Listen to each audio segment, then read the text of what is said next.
teman-teman semuanya, mari kita belajar matematika edisi bersama kelompok 3. Kami dari Telkom University Surabaya. Sebelum kita memulai pembelajaran, alangkah baiknya kita perkenalan dulu ya. Kita perkenalkan dengan nama-nama anggota dari kelompok 3. Berikut adalah nama-nama dari kelompok 3 dari kelas S0701. Pada video kali ini, kita akan membahas materi limit. Teman-teman pasti bertanya-tanya bukan, apa itu limit? Agar kita mengetahui apa itu limit, mari kita simak pembahasan selanjutnya. Disimak baik-baik ya teman-teman. Limit adalah konsep matematika yang menunjukkan nilai maksimum atau minimum ketika variabel mendekati suatu titik tertentu atau mendekati tak hingga. Limit digunakan untuk memahami perilaku fungsi atau deret, terutama ketika nilai tidak dapat dihitung secara langsung. Jenis-jenis limit. Yang pertama, limit fungsi. Limit fungsi di satu titik adalah limit yang menggambarkan nilai yang didekati oleh suatu fungsi f(x). Ketika x mendekati suatu nilai tertentu, katakanlah c, dengan kata lain, limit fungsi di satu titik menjelaskan fungsi di sekitar titik tersebut tanpa harus mengetahui nilai fungsi secara tepat pada titik itu. Notasi limit fungsi dinyatakan limit x mendekati c, fungsi f(x) sama dengan L bila x dekat tapi berlainan c, maka f(x) dekat ke L. Yang kedua, limit sepihak. Limit sepihak adalah limit yang menggambarkan nilai yang didekati oleh suatu fungsi f(x) ketika x mendekati suatu nilai tertentu, tetapi hanya dari satu arah, yakni dari arah kiri atau dari arah kanan. Yang ketiga, limit tak hingga. Limit tak hingga adalah limit yang menggambarkan suatu fungsi ketika nilai variabelnya independen x mendekati tak hingga atau ketika nilai fungsi itu sendiri mendekati tak hingga. Yang keempat, limit trigonometri. Limit trigonometri adalah limit yang melibatkan fungsi-fungsi trigonometri seperti sinus, kosinus, dan tangen, dan fungsi trigonometri lainnya. Limit trigonometri digunakan untuk menganalisis fungsi trigonometri saat variabel mendekati suatu nilai tertentu. Berikutnya adalah sifat-sifat limit. Nah, kita harus tahu dulu nih pengertian sifat-sifat limit itu apa sih? Nah, sifat-sifat limit adalah aturan-aturan yang mempermudah perhitungan limit suatu fungsi. Sifat-sifat ini berlaku untuk berbagai jenis fungsi, seperti aljabar, trigonometri, eksponensial, dan lain-lainnya. Juga digunakan untuk menganalisis suatu fungsi pada titik tertentu atau menuju tak hingga. Nah, pada penjelasan kali ini, kita akan membahas sifat limit fungsi. Limit fungsi memiliki 6 sifat, yakni yang pertama, limit penjumlahan dan pengurangan. Yang kedua, limit perkalian dengan konstanta. Dan yang ketiga, limit perkalian. Keempat, limit pembagian. Kelima, limit pangkat. Dan yang terakhir, yang keenam adalah limit akar. Berikutnya saya akan menjelaskan tentang cara penyelesaian limit. Dalam pengerjaan soal limit, langkah pertama dan terutama adalah dengan cara substitusi. Apabila diperoleh hasil 0 per 0 atau tahingga per tahingga atau tahingga min tahingga. Adapun cara lain tersebut misalnya, pertama difaktorkan, kedua dikalikan dengan sekawannya, ketiga dibagi dengan pangkat tertinggi, empat digunakan rumus trigonometri, dan terakhir adalah aturan L'Hopital. Pertama, difaktorkan. Cara difaktorkan metode difaktorisasi digunakan ketika kita mendapatkan bentuk 0 per 0 saat melakukan substitusi langsung. Pertama, kita harus mencoba substitusi nilai X ke dalam fungsi. Jika hasilnya berbentuk 0 per 0, maka kita perlu memfaktorkan pembilang dan penyebut. Setelah difaktorkan, kita bisa mencoret faktor yang sama antara pembilang dan penyebut.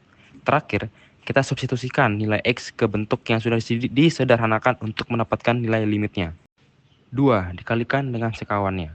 Metode sekawan digunakan untuk menyelesaikan limit yang membuat bentuk akar dan menghasilkan 0 per 0. Kita mengalihkan pembilang dan penyebut dengan sekawan dari bentuk akar tersebut. Sekawan adalah bentuk yang sama tetapi dengan tanda operasi yang berlawanan. Misalnya, sekawan dari A plus akar B adalah A min akar B. Setelah dikalikan, sekawan kita sederhanakan hasilnya lalu substitusi nilai X. Dibagi dengan pangkat tertinggi. Metode ini digunakan untuk limit yang menuju tak hingga. Langkahnya adalah dengan membagi pembilang dan penyebut dengan variabel berpangkat tertinggi yang ada. Setelah dibagi, suku-suku dengan pangkat yang lebih rendah akan mendekati 0 saat X mendekati tak hingga. Yang tersisa hanyalah koefisien dari pangkat tertinggi. 4. Digunakan rumus trigonometri. Metode trigonometri menggunakan rumus-rumus dasar limit trigonometri seperti lim x0, sin x per x sama dengan 1, dan lim x0 dalam kurung 1 min cos x tutup kurung per x pangkat 2 sama dengan 1 per 2. Biasanya digunakan untuk soal limit yang mengandung fungsi sin, cos, atau tan yang menuju 0. Kita perlu mengubah bentuk soal hingga menyerupai rumus dasar tersebut. Yang kelima atau yang terakhir adalah aturan L'Hopital. Aturan L'Hopital digunakan untuk menyelesaikan limit bentuk tak tentu seperti 0 per 0 atau tak hingga per tak hingga. Caranya adalah dengan menurunkan pembilang dan penyebut secara terpisah.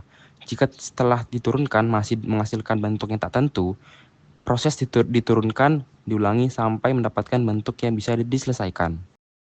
Nah, itu dia tadi pembahasan mengenai apa itu limit. Pasti kalian sudah paham kan mengenai teori limit?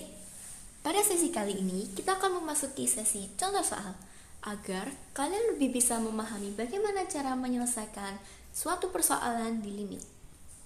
Soal pertama, limit X mendekati pi per 3 sin 3X dikurangi cos X. Pada soal pertama kali ini, kita akan menggunakan metode substitusi. Seperti pembahasan sebelumnya, bahwa cara yang paling utama dan terutama adalah menggunakan metode substitusi. Maka dari itu, substitusikan pi per 3 ke dalam sin 3X min cos X. Lalu, pi sama dengan 180. Sin 3X 180 per 3 dikurangi cos 180 per 3.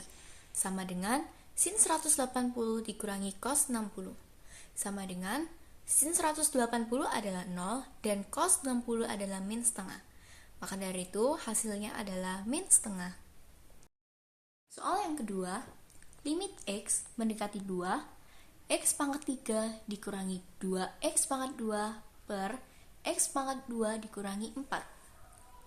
Pada soal nomor 2, kita tidak bisa menggunakan metode substitusi, karena jika kita menggunakan metode substitusi, maka hasilnya adalah 0 per 0, yang dimana syarat dari sebuah limit adalah bahwa hasil tidak boleh mendapatkan 0 per 0, tak hingga per tak hingga, atau tak hingga min tak hingga.